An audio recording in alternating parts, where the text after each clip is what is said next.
আমি কৃষ্ণাশিস দেব। আমার এবছর ও দেবদূত রায়, আমার ছাত্র জেভিয়ার্সে। এবছর জেভিয়ার্সে ও আইএসসিতে হাইস্ট পেয়েছে 99.5%। কেমিস্ট্রি খাতাতে কেমিস্ট্রিতেও 99 আউট অফ 100।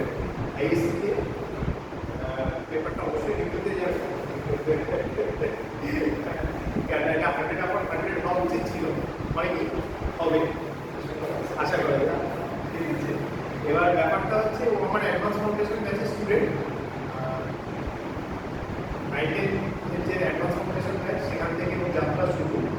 শনিবার দুপুরের একটি ব্যাচ ছিল, যেটা আমার খুব প্রিয় ব্যাচ, খুব মিস করবো এই ব্যাচটিকে।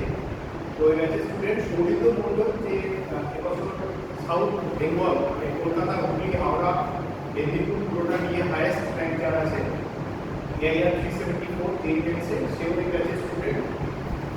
ভিডিওটা একটু আগেই করা হয়ে যাচ্ছে, আজকে নিটের এক্সাম হয়েছে, মোটামুটি 650 এরকম স্কোর করতে আশা করা যায়, এবং নিচে আরেকটি ভালো স্কোর আসবে।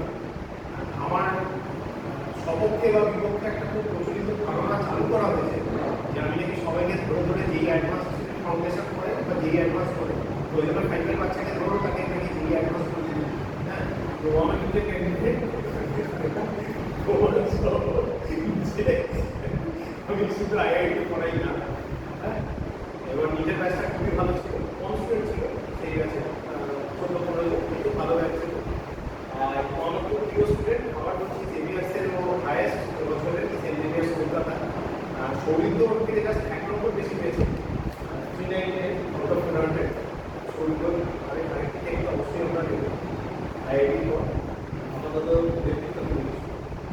স্যার, অ্যাডভান্স ফাউন্ডেশন ব্যাচটার কথা বললেন, এই আজকে থার্ড ইয়ারে দাঁড়িয়ে মনে হচ্ছে এক্স্যাক্টলি 3 বছর আগেই জয়েন করেছিলাম এই 3টে মে মাত্র স্যারের সাথে, স্যারের স্টুডেন্ট, স্যারের ভালোবাসায়। আর আজ এই পরীক্ষাটা দিলাম। পেপারটা কোয়াইট মডারেট, পেপারটা রিভিউ করেছে, সব যে একদম সহজ তা নয়, কিন্তু হ্যাঁ গত বছরের থেকে ডেফিনেটলি একটু সহজ ছিল, স্পেশালি ফিজিক্স। স্যারের একটা উপদেশ খুব সাহায্য করেছে, সেটা হচ্ছে ইনঅর্গানিকের উপর এবছর জোরটা। আমরা জয়েন্টে বসেছিলাম ট্রাই করার জন্য, তখন দেখেছিলাম যে এনটিএ ফোকাস করছে খুব এটার উপর। আর স্যার এই যে ট্রেনিংটা করতে পারেন, বিশেষত আমাদের অফলাইন বা অনলাইন ক্লাসে যেভাবে এগুলো বলেন, তাতে সত্যিই উপকার হয়। কাজে সেই ক্লাসগুলো করে আমরা অনেকটা বেশি জানতে পারি। পেপারটা ভালো হয়েছে, এবার কাট অফের উপর অনেকটা নির্ভর হচ্ছে। প্রার্থনা করি জিনিসটা ভালো হবে। আমার প্রণাম নেবেন স্যার এবং সৌমদীপ স্যার। স্যার যদিও করেননি এক্ষুনি। স্যার সৌমদীপ স্যার আমার বায়োলজি টিচার, 11-12 ছিলেন। পেপারটা মোটামুটি ভালো হয়েছে। আর অনেক কটা কথা অব্যক্ত থেকে গেল, সব মন থেকে বলছি। আপ্রাণ ধন্যবাদ জানাই আপনাকে এই কারণে। আর অবশ্যই নিটের কথাটা বলতে নেই, আমরা অনেকজন, যদিও বেশিরভাগ যেই করেছে আমাদের ব্যাচ থেকে, স্যার নিটের ব্যাচ মানে প্রতিনিয়ত করান। আমাদের বছরটা তার পরের ব্যাচে আরো বেশি জন বোধ আছে। আর তারাও খুব ভালো স্টুডেন্ট, আমার জুনিয়ররা আছেন, আমাদের ব্যাচটা আছে। আশা করা যায় যে স্যারের এত ভালোবাসা এবং উনি যেগুলো শিখিয়েছেন সেগুলোকে আমরা সার্থকভাবে আজকে পেপারে লিখে আসতে পেরেছি। আশা করা যায় যে নতুন ভবিষ্যৎ যাতে আরো উজ্জ্বল হতে পারে স্যারদের আশীর্বাদে। একটা কথা বলে দিই, পেপার ট্রেন রিড করা, সে বোর্ড হোক কি কম্পিটিটিভ, এটা টিচারদের একটা পার্ট অফ দ্য জব।